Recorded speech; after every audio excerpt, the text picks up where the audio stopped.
One thing I've noticed, we as MMA fans are kind of harsh, especially towards newcomers. No matter what he does, people don't like him. There are select few fighters who are judged a little differently. Why is everybody overlooking you? A lot of people's knock on you is maybe it's the cardio. You couldn't breathe as much. Didn't you get nose surgery, by the way? No matter what they do, they just cannot win. Do you think in the UFC they play favorites? Do you think they want certain people to be the champion? Oh, 100%. It's a business. They win a fight the other guy had an off night. They score an impressive knockout fluke. They show up to weigh in absolutely shredded. Steroids know really a few unlucky athletes get no respect, whether it be to do their fighting style or another reason. But eventually there comes a point where they're just too good to deny. Usually it doesn't really happen because very few people end up succeeding in this game. Everyone's gonna have an opinion, I guess, right? They say if you ain't have no haters, you ain't doing nothing. Silence the MMA world and left no doubt. Took them time, efforts, lots of patience, and a whole lot of wins, but they finally made it. And the least we can do is respect them. Buckle up.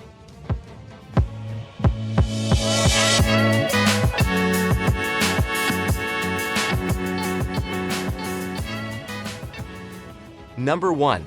Aljamain Sterling. At UFC 259, Aljamain Sterling became the bantamweight champion by disqualification.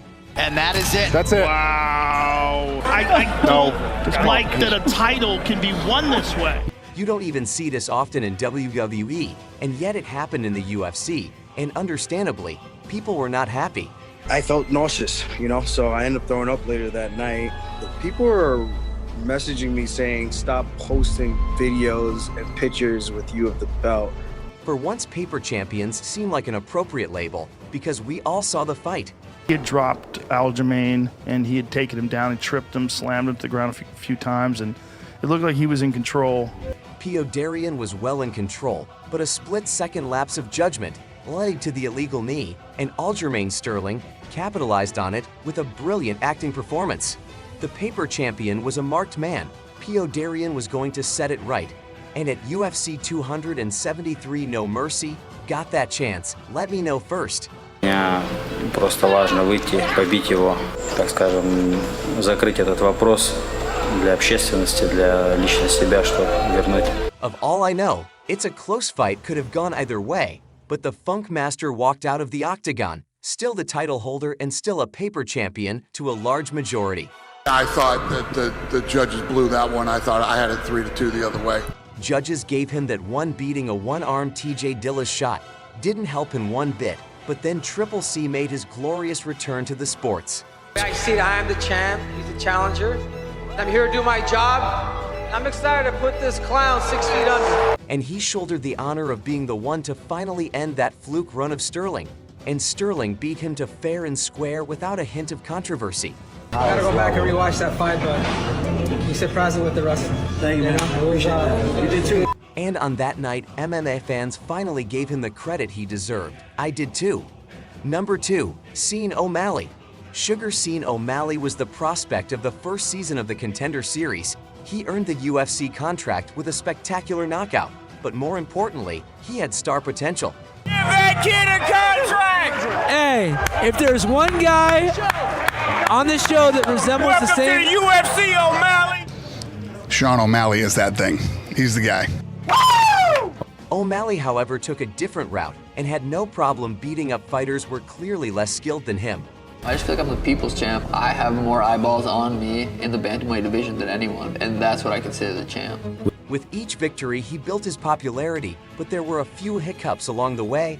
Controversial loss to Chito Vera was supposed to be his downfall, but he won his next 3 fights and soon shared the Octagon with former champion and divisional Bujiman Peoria.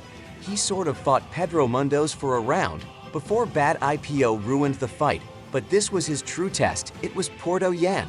O'Malley hasn't even earned that spot. He used his mouth to get him that fight. No Mercy was a big favorite to win, and fans and fighters alike predicted that Yan was going to smash the brittle Conor McGregor wannabe at UFC 280. Go with Yan in this one over O'Malley. I think Yan's style does not favor O'Malley. I'm going Peter Yan. I think there's a chance Sean gets him, but not that big of a chance. Instead of a one-round demolition, it was a contender for Fight of the Year, and the supposedly brittle Sean O'Malley hung in there with the former champion for all 3 rounds. What a fight! Sean O'Malley, Petr Yan go the distance. Both Yan and O'Malley had their moments, and sure, the decision was controversial and could have gone to Yan, but even if it did, I'd still be here, telling everyone that O'Malley proved us wrong. Roy and Pala to Pedro Munoz is a big step up in competition, but Munoz to Porto Yan, astronomical, but Sugar handled himself pretty well, and now he is set to challenge Aljamain Sterling at UFC 292. Better hope you look better than that. You got a whole year. Look better than that. For Sterling and O'Malley, kind of harsh on bantamoids, aren't we, or maybe the lighter weight classes in general? Number 3, Alexander Wukanowski. I know what you're thinking, why the hell is Volk here? He is the featherweight world champion, possibly one of the all-time greatest 5 title defenses, but let's rewind the clock to UFC 251. The immediate rematch between Max Holloway, and while Volk retained, and he felt that Max had exposed him as a transitional champion. I will say I thought Max won. Volkanovski's not going to be appreciated by the fans because they don't think that he really won the fight and deserves the belt or earned the belt. I had Max winning the fight. I thought he won the fight. It was only a matter of time. The 145-pound division was full of killers. There was no way Alexander was going to beat all of them right. Brian Ortega and the Korean Zombie stood no chance against the now bald featherweight champion. But his real test was always going to be Max Holloway, a guy he already beat twice, but the trilogy was simply inevitable. I'm known for taking damage, and he's known for not giving it, so let's get it. And at UFC 276, Max Holloway was going to finish what he started. That didn't happen. In fact, this time around, and Vogue finally closed the chapter with a 50-45 masterclass. The handful of naysayers that remained even after 276 went into hiding in the aftermath of UFC 284 as Wukanowski handed Islam, the lightweight champion, his toughest fight to date. Nothing wrong with challenging yourselves. I'm a better fighter because of this. The featherweights, you better watch out. Wukanowski is sort of a special case. We knew he was good, but refused to admit that he was great. Great like Jose Aldo and Max Holloway before him. Newsflash, it's okay to admit it now. Number 4, Drake is duplicit. The number 1 contender for Israel's midway title is Dricus du Plessis. This is my African brother right here. Let's go. What's up? Imagine saying that a few years ago, or hell, even a couple of months ago, before he fought Bobby Knuckles. I'm African, but I ain't no brother of yours, son.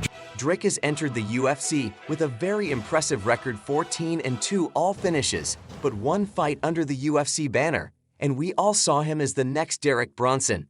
Everybody overlooking me hasn't stepped in the cage with me. At the end of the day, if you ask any opponent, they'll tell you. He was tough, entertaining, and more than good enough to stick around the top 10.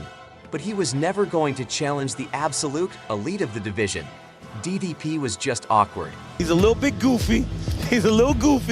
But he gonna tell you he gonna win, and he gonna go out there and he gonna try. And he felt like a man possessed, and while he won fights against the likes of Darren Till and Derek Bronson, the MMA fandom was still skeptical about his overall potential.